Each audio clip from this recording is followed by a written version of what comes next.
Hello everyone, this is Serious Trivia, and welcome back to our unit guide series for Total War Pharaoh, as we continue today with the Western Desert native units. Now, native units in Total War Pharaoh are bound to given areas on the campaign map called realms. In the case of Western Desert, we have a huge territory of land that makes up the entirety of Egypt's western borders. And within this realm, consisting of 7 provinces, we have 10 units that can be recruited. Breaking them down to recruitment tiers, we have the Libu Tribesmen and the Libu Slingers in Tier 1, which means they can be recruited as long as you own a Tier 1 settlement in any of the Western Desert provinces. Then in Tier 2, we have the Libu Desert Runners, the Libu Raiders, and the Libu Hunters. And to recruit these units, you will need the Tier 2 native recruitment building, constructed anywhere in the provinces in the realm. And this is the first level of this building chain. Then if you upgrade this building to Tier 3, then you will gain access to the Libu Tribes Spears, the Libu Warriors, and the Libu Desert Skirmishers. And finally, upgrading the building one more time to Tier 4, you unlock the Libu Desert Swords and the Libu Composite Bowmen. So now we know how to recruit all these units. Let's dive into their individual stats, starting with the Libu Tribesmen. Unlike most native unit rosters, the Western Desert roster does not have a Tier 1 club infantry. Instead, the Libu Tribesmen is a sword and shield infantry with the standard 120 unit count for 15,600 health or 130 health per unit. It has an average quality armor worth 40 points with 30 coming from its shield, which is quite decent for a tier 1 unit with 45% range block chance. Its morale is average of 45, speed is also average of 41. However, its melee attack and defense stat are quite high for a tier 1 unit with 23 melee attack and 27 melee defense, with 7 points coming from the shield. In terms of melee damage, it has a sword that deals 25 base and 5 armor piercing damage, and this is quite low, as the sword is just not as hard hitting, especially when compared to clubs, but the Libu Tribesmen do have 17 charge bonus, which is definitely above average as well. For traits, the Libu Tribesmen have hide in scrub and forest and expendable, which means they will not negatively affect the morale of nearby allies when they rout, assuming these allied units are not expendable as well. But most importantly, all Libu units or Western Desert unit, since they're all from the Libu tribe, will have a trait called Desert Fighters. This trait gives all Western Desert units immunity to desert attrition, immunity to sweltering heat, reduction of penalties from sandstorm, and immunity from all debuffs from fighting in sand terrain. This trait is the ultimate desert trait that really makes the Libu units the best choice for desert combat. For stances, the Libu Tribeman has just hold, which keeps them organized when holding a position. And finally, for abilities, they do have the Raiders and Razor ability, which allows them to go into settlements and burn down nearby buildings when idle. Overall, the Libu Tribesmen suffer a bit from their low melee damage, mainly due to their sword weapon, but aside from this, they have decent stats for a tier 1 unit. Then moving on to the Libu Slingers, we have a very typical sling infantry with 90 unit count and 9,000 health or 100 health per model. It barely has any armor at all with just 5 points, so we can ignore the average quality rating entirely as there's really no armor to degrade here. Morale of 40 and speed of 42 are both just average, melee attack of 17 is decent, but melee defense is definitely a bit low at just 10. Surprisingly, the Libu Slingers do carry a club as a melee weapon with 23 armor piercing damage, and they do have a very high charge bonus for range infantry, but these strength are overshadowed by their relatively low melee attack of just 17 and their fragile defensive stats across the board.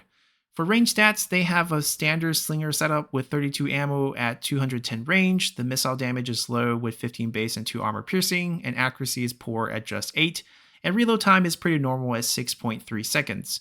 For traits, we have the same one as the Libu Tribesmen, with the exception of Armor Breaker due to their club melee weapon, but this can be ignored as they're simply not effective melee units. For stances, they just have hold, and they have no abilities. Like almost all slinger units in the game, I find the Libu Slingers to be rather unrecruitable due to their low damage from their slings, even though they do offer the club damage plus Armor Breaker from their melee portion, but with a smaller unit size, given that they're a range unit instead of a melee unit, and very low melee attack stats, I don't really think they can get the job done if you want to recruit them just for the club. Now, moving on to Tier 2, we start with the Libu Desert Runners, which is a shieldless two-handed spear infantry with 120 unit count and 16,800 health or 140 health per unit. They do not have a shield and just have 15 armor of the average quality. Their morale is decent at 50, but their speed is outstanding at 45, as this unit does have the word runner in their name. Melee attack is also surprisingly high for a tier 2 unit at 31, and melee defense is respectable at 27. Their melee damage is mostly base damage with a 29 to 10 split, but they do get a whopping 25 point bonus against large.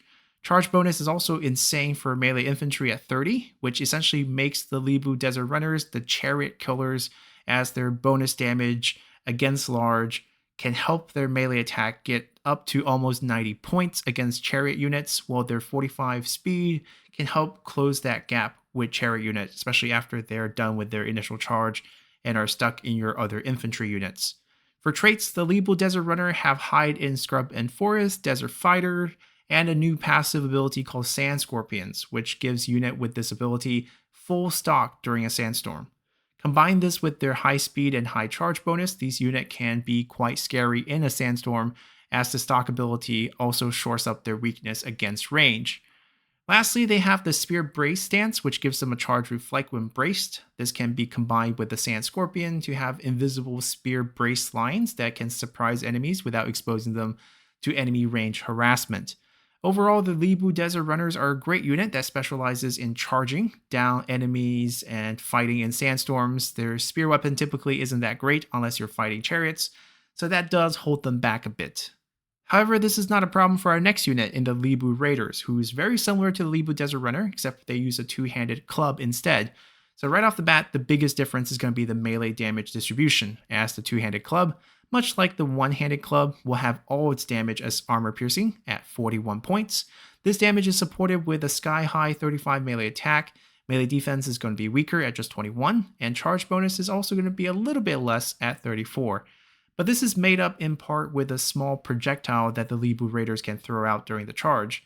They have a 3 ammo, 50 range projectile that doesn't do a lot of damage at 13 base and 1 armor piercing, and its accuracy is also a bit low at 8 with a fast reload time of 4.8 seconds, but every little bit helps, as this is just going to be extra.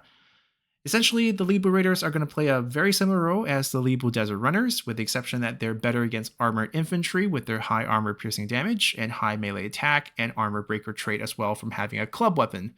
They're not going to match the Desert Runners' ability to win against chariots or have any useful defensive stances such as the spear brace, but they do have hold, and as a flanking charging infantry, the Libu Raiders will do better, especially as a very cheap tier 2 unit.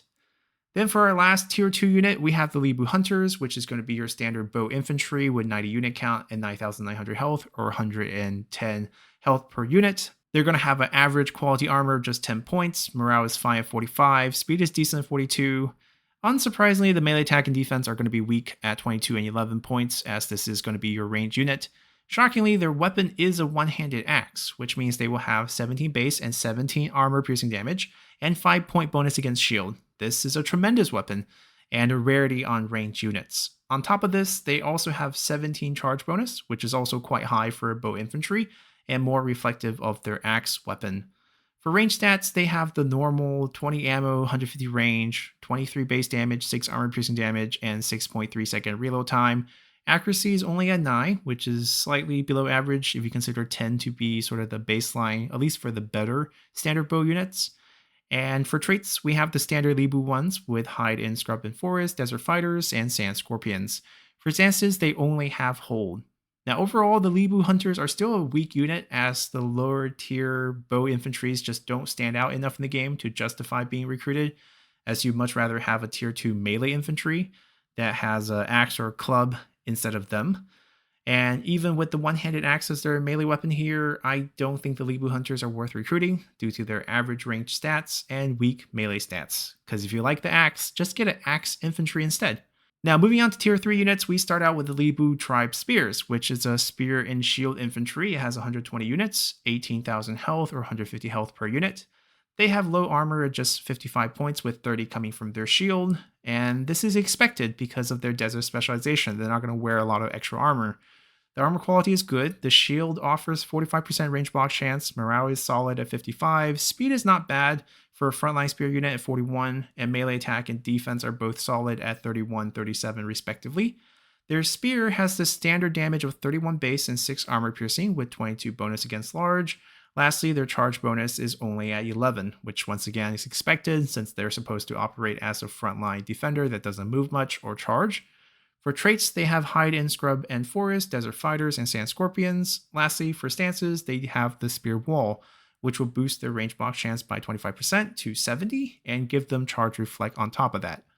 In my opinion, the Libu units are specialized for desert mobility when charging and flanking, and standing still and being a frontline unit is not their strength. So the Libu Tribe Spears are a little bit out of place, and you don't really need a frontline unit in this roster. Compared to more specialized frontline spearmen, such as those from the Kushite roster, the Libu Tribe Spears are just not strong enough to warrant a place in your armies. Moving on, we have the Libu Warriors, which is a two-handed axe infantry with 120 units, 18,000 health or 150 health per unit. Specialized to be an offensive powerhouse, this unit has just 25 armor of the good quality. Morale is great at 55, speed is excellent at 45. Melee attack is super high at 39 points, and melee defense is much lower at 23. The two-handed axe weapon is top tier damage with 27 base and 27 armor piercing, and 7-point bonus against shield. Charge bonus is also sky high at 39 for an infantry unit. Lastly, they also bring a ranged projectile to throw during their charge, even though it's only the 3 ammo 50 range weapon with 15 base and 2 armor piercing damage. The accuracy is also going to be low at 8, and reload time is 4.8 seconds. It's not much, but it's always nice to have a little extra damage. For traits, they have the standard 3 in the Hide and Bush and Forest, Desert Fighters, Sand Scorpions. Additionally, they also have Shoot While Moving for their projectile. For stances, they have Hold and Advance, which is not super fancy, but it's nice to gain additional way to push through your enemy lines once the initial charge has worn off. Finally, they have Raiders and Razors, which once again isn't really a factor in the grand scheme of things. Overall, the Libu Warriors are a great offensive infantry with high damage and high hit rate thanks to their charge bonus and melee attack. The speed is also great for flanking, and the only real weakness of this unit is their low armor and lack of shield, which are both worthy sacrifices for their speed and high damage. Of course, this weakness can be masked a bit when fighting in desert with the sandstorm weather, thanks to their stock ability from the Sand Scorpion trait, so definitely take advantage of that when you can. Then moving on, we have the Libu Desert Skirmishers, which is the last tier 3 unit, and here we have 90 unit count of Javelin Infantry with 10,800 health or 120 health per unit. For armor, it's going to be low at just 20 of the good quality rating, morale is okay at 50, speed is okay at 42. Melee attack is surprisingly high here at 31, which allows these units to be decent in melee. And that's going to be important for a Javelin unit, as their weapon is going to be good, because in this case, they actually use an axe. Melee defense is bad at 20, but that's understandable, as this is geared more to being an offensive unit with their axe weapon, and also by being a range unit, you're not going to have good melee defense stats to begin with. For the damage, as we mentioned, they use an axe that does 22 base, 22 armor piercing, and there's also 5-point bonuses against shield thrown in there. And finally, their charge bonus is pretty good at 18. For their range stat, they have 12 ammo with 90 range, which are both standard for javelins. Damage is just average with 18 base and 23 armor piercing, but that average is actually pretty good with the heavy armor piercing from the javelin weapon. Now, there are better javelins out there, but this is a tier 3 unit, so this is understandable. And the accuracy is good at 10, with a decent reload time of 5.9 seconds. There's nothing special from traits and stances, as we have the basic 3 traits that all non-tier 1 Libu units share, and just the hold stance.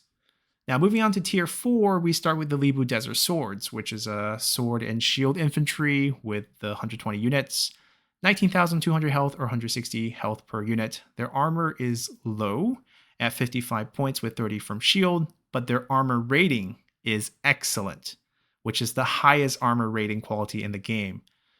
While you might think this might be a bit wasteful on a unit with 55 total armor, it still makes sense since these are desert specialists, and it doesn't make sense for them to have a flat high armor value. Instead, the quality of their cloth armor that they have here at 55 armor value is going to hold on a lot longer than other armor values thanks to their excellent rating. So essentially, you're going to stay at 55 longer compared to other units of average or good quality, as those armor would degrade much faster than excellent. They have 45% range block chance from their shield, morale is solid at 60, speed is relatively low for Libu unit at 41, which kind of hints that these are not your flanking infantry, they're more being built towards a defensive setup. Melee attack is pretty solid at 32, but melee defense is the top tier stat here at 39. For their damage, the sword weapon is going to be mostly base damage, as we'll see a 35 to 10 split with no bonuses against anything. Charge bonus is serviceable at 19. Then in addition to their melee stats, they do have a small projectile. It's going to be the 3 ammo, 50 range, 18 base damage this time, moving up with the tier, and 2 armor piercing damage, 8 accuracy, reload time of 4.8 seconds. Nothing crazy here. For traits, they have the standard one plus the encourage trait, which will help boost nearby allies' morale. Just note this does not stack with the general's encourage ability, and only the higher of the two value will be applied when overlapped. For stances, the Libu Desert Swords get fancier with Advance, Give Ground, and Defend. Now, Advance and Give Ground are pretty basic, with one moving forward, other moving back in organized fashion. Defend, however, is more interesting, as it will boost your melee defense by another 7 points while keeping the units braced together like in Hold. So it's essentially a stronger Hold stance. Lastly, for abilities, they have the Raiders and Razors, which once again, nothing special here. At the end of the day, the Libu Desert Swords is the pinnacle melee infantry in the Libu or Western Desert native unit roster, as their stats are top of the line across the board. While they might not be as skilled offensively as a unit such as the Libu Warrior, they're going to be more versatile with more than serviceable offensive capability and unmatched defensive stats. Now moving on to our final tier 4 unit, we have the Libu Composite Bowmen, which has a slightly lower unit count of 80, instead of the typical 90 we see with range unit. Their health is going to be 10,400 or 130 health per unit. They only have 25 armor, and the armor quality is only good, not excellent like their other tier 4 counterpart. The morale is solid at 55, speed is normal at 42, melee attack and defense on the low end at 25 and 21. Their melee weapon is the same sword used by the Libu Desert Sword, so we'll see the same 35 to 10 damage split. Charge bonus is okay at 17. For the range stats, it's going to be the standard setup for composite bow users, as we'll see 21 ammo, 190 range. The damage is going to be 28 base, 12 armor piercing, accuracy of 11 with a reload time of 7.6 seconds. For traits, they have Flaming Shot, and like all composite bow users, they will lose a decent chunk of damage, worth 5 point base and 6 armor piercing, and you also lose 20 point of range to shoot the fire arrows. This obviously is not ideal, but it's standard for all composite bow users, and there's no longbowmen in the Libu roster. Aside from this, they have the standard Libu traits plus encourage. For stance, they have fallback, which is going to be a more organized rapid retreat at the cost of stamina, and the same defend trait, which is interesting, as you probably don't want these units to enter melee due to their weak melee stats, so being braced and stationary for 7 points of additional melee defense does not feel like something this unit need. Even if they run out of ammo and are forced into melee, you probably want to focus on charging these units to overcome their low melee attack with their charge bonus, instead of having them braced to hold the line with just 80 unit count. For abilities, the Libu Composite Bowman has Rapid Fire, which trades 20% of their range, or roughly 38 meters, for 20% faster reload time. This ability should be used after the enemy has passed the first 40 meters of your range to maximize your overall damage. It just requires a bit of micro and really has no drawback, so definitely be mindful to use this. Now, at the end of the day, I do have some reservations about the Libu Composite Bowman, as it has a smaller unit size compared to the standard 90 for the range unit. It will hurt both its range performance and melee capabilities. For the range stat, which is the most important part of this unit, we have a pretty standard composite bow setup. And in my opinion, the composite bow is just not as strong as the longbow. So the Libu Composite Bowman is just not a top tier choice by any means. Its melee stat doesn't stand out either. So while it's going to be the best of the bunch in the Western Desert native unit roster, I'm not going to be a huge fan of this unit in general. And to summarize, out of the 10 units in the Western Desert native unit roster, I would recommend recruiting the Libu Raiders as a cheap armor-breaking charging infantry, the Libu Warriors as an offensive-focused tier 3 flanking infantry, The Libu Desert Skirmishers as a dual threat with high armor piercing javelins to target elite enemies from the back, while having decent melee capability and an axe weapon to contest in melee. Lastly, the Libu Desert Sword are a well-rounded frontline sword infantry and should be recruited as well. Then for situational recruitment, we have the Libu Composite Bowmen, which is a decent composite bowman, but is held back by slightly smaller unit size and the natural shortcomings of the composite bow. And I also think the Libu Desert Runners, which is by itself a great offensive focused unit, but aside from being better against chariots, they are worse than the Libu Raiders, who are in the same tier and have very similar cost. Therefore, these should be only situational recruits compared to just going for more Libu Raiders instead. Then for the never recruits, we have the Libu Tribesmen, the Libu Slingers, the Libu Tribesmen, and the Libu Hunters. Now lastly, another great way to use this guide is to understand how to deal with the Western Desert Invaders, and the solution here is to play their own game by using Libu units against them, as you would get all the same desert-related bonuses, which is really what makes them strong. And unsurprisingly, the best unit to spam in armies to get the best delegate values is going to be the Libu Desert Swords. Even though they are going to be the most expensive option, costing you a bit of food and a little bit of bronze, the post-battle loot from fighting these invaders, which will also include a good amount of the Libu Desert Sword, and the upkeep reduction you get from outposts, buildings, character competencies, and royal decrees, should make these armies profitable overall in the long run. And this is going to bring an end to this guide on the Western Desert Native unit. Hopefully you have enjoyed it enough to hit that like button and subscribe to the channel for more guides like these in the future.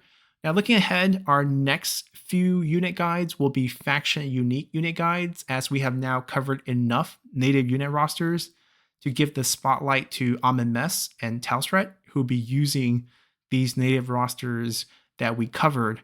As how I'm going to do these faction unique guides is that I'm not going to just talk about the faction unique unit within Mes roster. I'm going to go over those and then compare them to the nearby realms that Mes is expected to interact with early on. So for example, we start out in Nubia and Kush, and we have easy access to the Western Desert and Upper Egypt. So we'll look at those three realms and their three native unit rosters and compare those units tier by tier with what's available in our faction unique pool, and kind of come up with ideas of how to create armies when playing these factions. And Talsret's going to cover slightly more, as she can reach Lower Egypt with ease as well. For Mes, by the time you can reach Lower Egypt, your game is already snowballed out of control, and you're probably not going to be building new recruitment sites up front. Most of your recruitment cities are already built, and you'll be pumping out armies in a very standardized way to win the rest of the campaign.